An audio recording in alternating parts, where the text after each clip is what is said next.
Hello, I'm Oliver Colling, and this is my 70s TV childhood.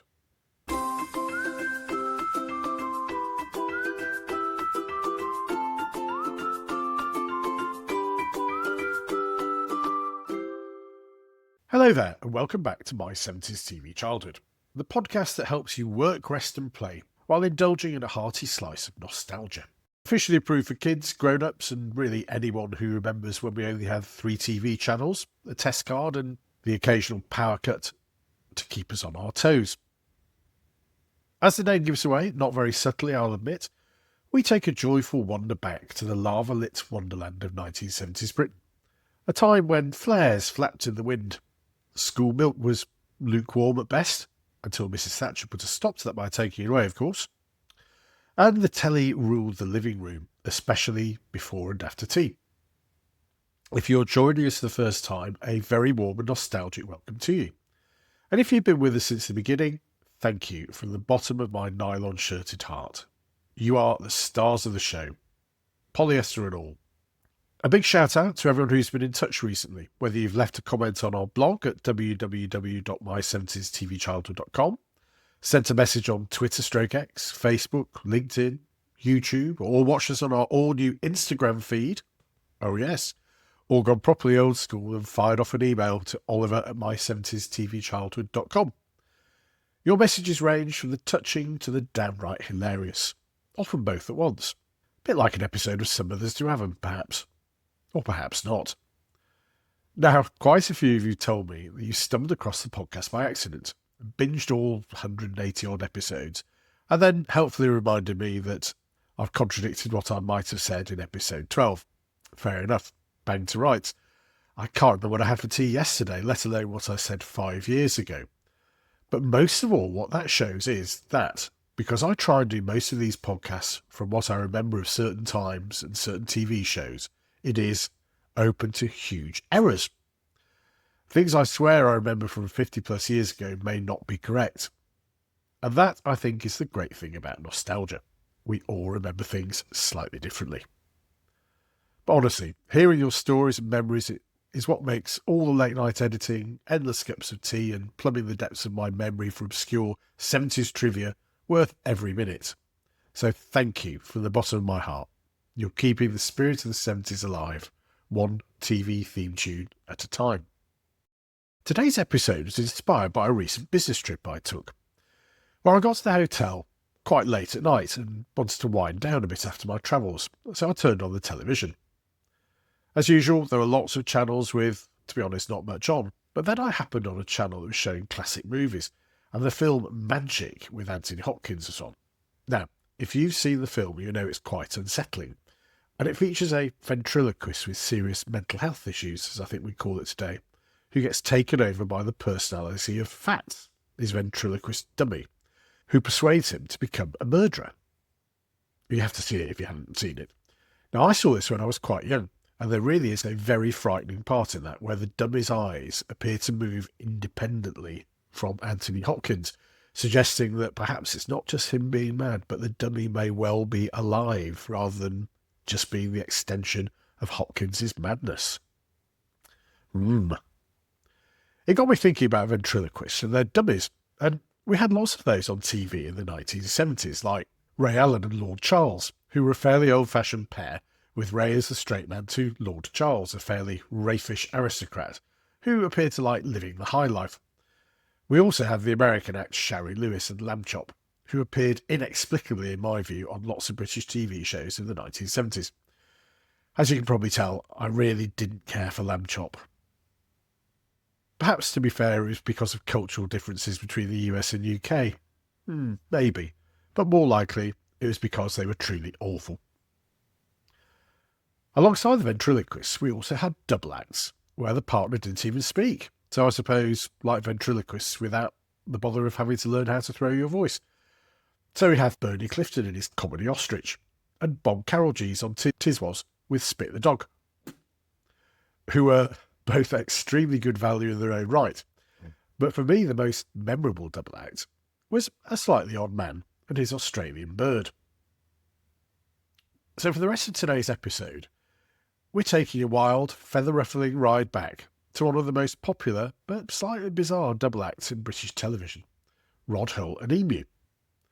If you were growing up in the 1970s and early 80s, you'll almost certainly remember the bizarre sight of one man and an arm-length emu puppet tearing through TV studios, visiting school holiday specials, wrestling chat show hosts, and generally causing havoc and mayhem. Today, talk a bit about how the act started, why it resonated with us, some of the iconic moments, and then how it all came to an abrupt and rather tragic end. Rod Hull was born on the Isle of Sheppey in 1935, and after leaving school did his national service and qualified as an electrician.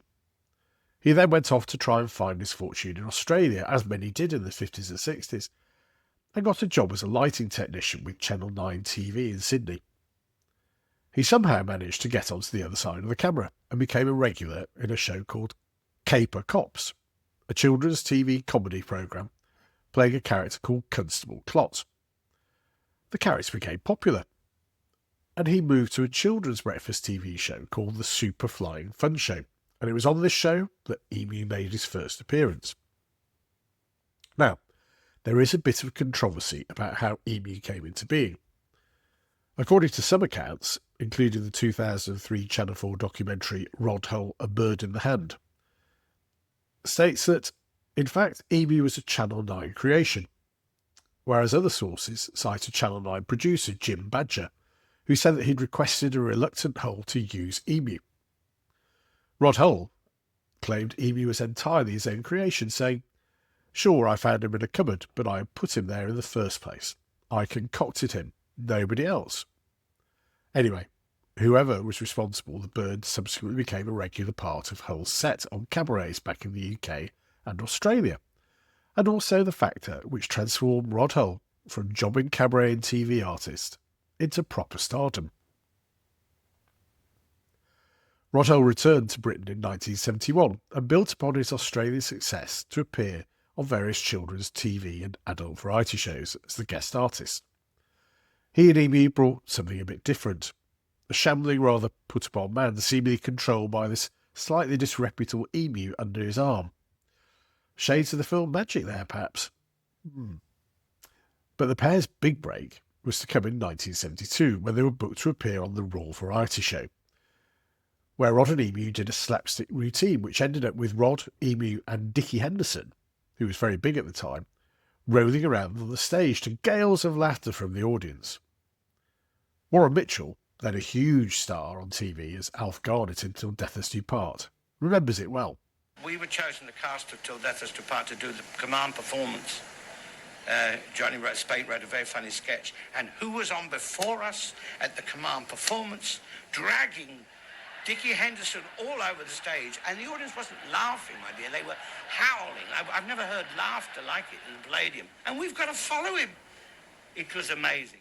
Having made that impression on stage, Rod then went one stage further by having Emu attack the Queen Mother's flowers when she met the performers backstage after the event, thus guaranteeing front-page coverage in the next day's newspapers. Rod and Emu were an overnight success, and after that became highly sought after for interviews, chat shows, and star guests on popular variety shows. They even got a regular slot on a US children's TV show, the Hudson Brothers Razzle Dazzle Show, which aired on CBS in 1974 to 1975.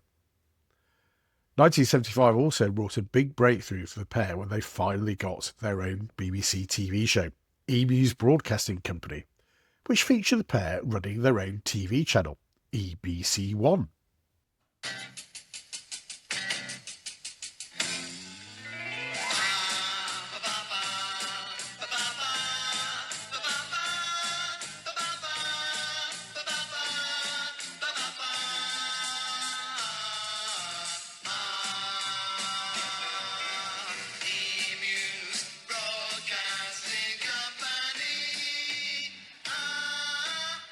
The show was hugely popular and quickly moved from a weekday tea time slot to a prized Saturday tea time slot. It was full of slapstick comedy, spoofs of popular TV shows, and amusing enough. Although, never being a massive fan of Emu myself, it did wear a bit thin after half an hour. Here's Rod and Emu in their parody of the Anedin line, which was of course entitled the Emudin line. Get it? See what they're doing there? Someone have this fun, shall we? Yeah, it's your favourite, isn't it? So sit back and enjoy one of EBC's spectaculars shot entirely on location. You've asked for this because it's one of your favourites too. It's another episode in the Emudin line.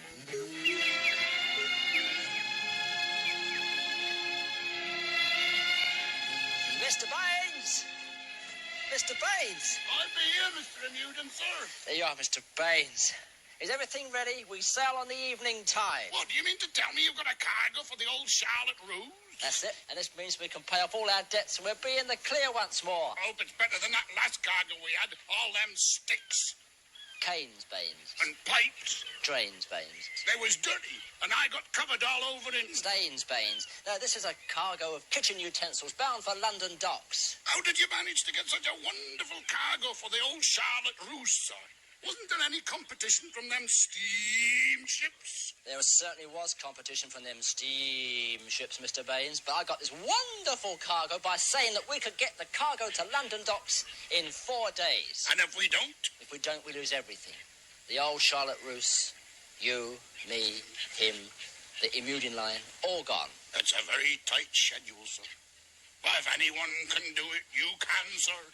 And the old Charlotte Ruse. La la la, la la la, la la la. Rod and Emu were joined by Billy Dainty as all sorts of minor characters, and Barbara New as the ever-present tea lady, and others including a scattering of famous faces. They also went out to schools and hospitals, spreading what appeared to be genuine warmth and laughter, as did many popular BBC stars of children's programmes at the time. But we probably shouldn't dwell on that, given what we found out much, much later. The show ran for 5 years, and marked a high point in Rod Hull's career. He, and Emu of course, became very popular, and even made it onto the UK's favourite late-night chat show. Yes. Is it a male or female emu, this? Why don't you have a look for yourself? Well, I wouldn't know what to look for.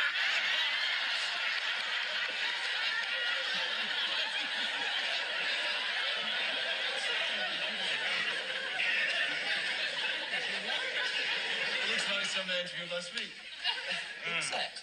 You're not going to say, are you? Actually, You're all right, aren't you? why is it so aggressive? It's not aggressive. Not much. All the time. Lunatic. It's not.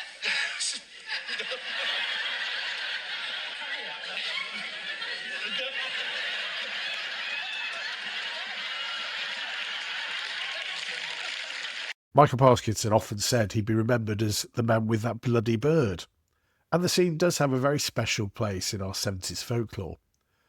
Apparently, privately, Parky was very cross about the incident, but mellowed over the years once he realised how fondly looked upon it was. Rod and Emu was still hot property, and in 1980 was signed up by Central Television, who'd just taken over the Midlands ITV franchise from ATV.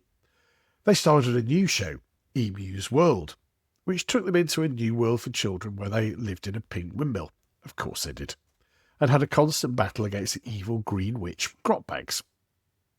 The show was, once again, very popular with younger children, and various versions of it were regular features of ITV children's programmes for the next 10 years or so, concluding with the all-live Pink Windmill Show and EMU TV, or EMU TV. Get it? Rod and Emu also managed to make an appearance on the famous Johnny Carson chat show in the US. And yep, you guessed it, managed to attack both Johnny Carson and Richard Pryor, who was a guest on the same show. Quite some going to attack the top talk show hosts in both the US and the UK. Rod Hull became very wealthy from his work with Emu, but, according to some friends, became increasingly resentful of his co-performer, believing that the success of the bird prevented him from pursuing other interests in show business. According to the Channel 4 documentary I mentioned earlier, he saw himself as a talented performer who could have developed a more varied career in the entertainment industry had he not been repeatedly forced to perform with Emu. He once complained, "I want to write, but Emu doesn't leave me the time. I want to be a comedian in my own right, but again, Emu won't let me do it." The parallels to the film Magic continue. And if this is true, it's very sad. It's like Mike Yarwood, when he used to end his shows by saying, "And this is me," before starting to sing a musical number, as the nation switched off their TV sets in droves. They weren't really interested in Mike himself, rather the characters he portrayed. And the audience loved Rod, Hull and Emu, but they didn't want to see them in any other way. Show business can be very hard sometimes. In the late 80s and early 90s, tastes began to change, and Rod and Emu fell out of favour with younger viewers, or I suppose more accurately with the commissioners of children's TV programmes. They continued to make guest appearances on TV and in adverts, as well as being regulars in pantomime, but I think it's fair to say their glory days were behind them. In 1986, Rod bought a large property in Rochester and set about restoring it. But in the early 90s, he was hit by the discovery that his accountant had underpaid his tax for 20 years, leaving him with an enormous bill. That, combined with a recession and a collapse in property values, ended up with him leaving his house and then eventually becoming bankrupt in 1994. His Australian wife, Cher, left the UK to return to Australia with their children, and Rod chose to stay here and went to live in a shepherd's cottage in East Sussex. In March 1999, Rod Hull was at home watching the Champions League match between Inter Milan and Manchester United.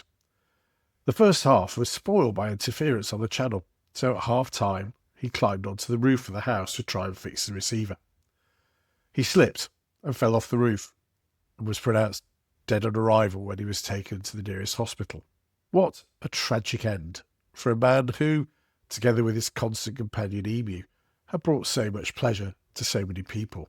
Following Hull's death, Michael Parkinson reminisced that he had found him to be a very charming, intelligent and sensitive man, quite unlike the Emu. He also observed that the puppet was the dark side of Rod's personality, and very funny, provided it was not on top of you. So, what is the legacy of Rod, Hull and Emu, apart from attacking Parky? Well, I think they were loved by many younger children for, being so naughty and attacking famous people. And others, obviously, it all seemed very risky and exciting for the young audience. Also, I think Emu was at heart just really a naughty child, able to express all sorts of emotions simply by the movement of his head or scrunching up of his beak. Getting away with being bad got a lot of kudos with kids in the 1970s, and into the 80s to be fair.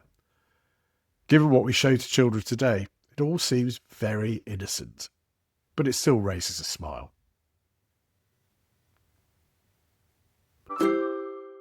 Did you like Rod, Hull and Emu? Or alternatively, did you hate them? Perhaps you saw them in pantomime at your local theatre. If so, then do let us know.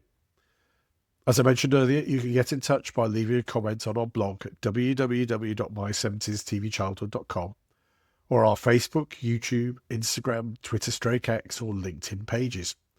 You can also drop me a line to oliver@my70stvchildhood.com.